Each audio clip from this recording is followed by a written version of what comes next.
our previous video, we examined the fundamentals of tenses and their various subcategories.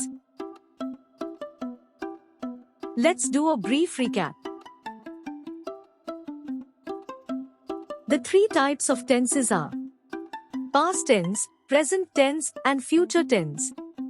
Past tense is further categorized into simple past, past continuous, past perfect continuous.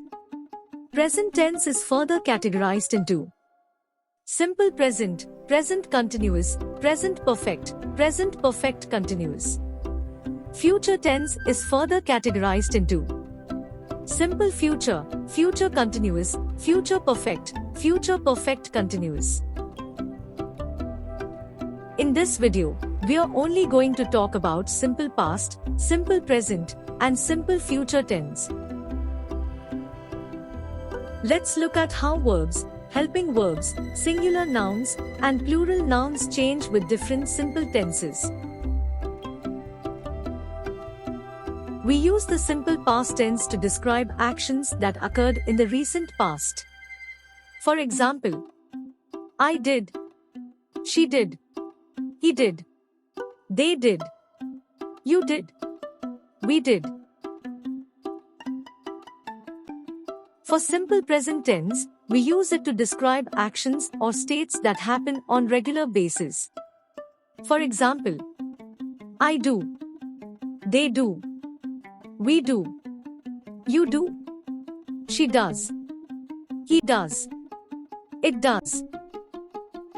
For the simple future tense, we use it to express actions or states that will happen at a later time.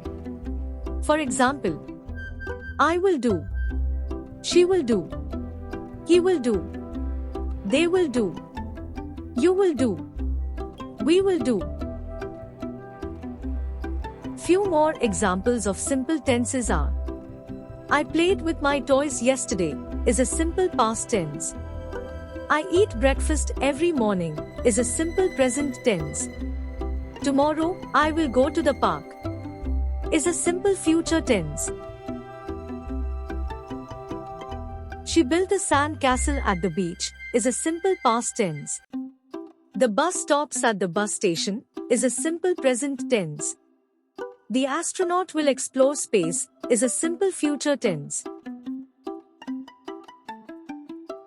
He planted flowers in the garden is a simple past tense.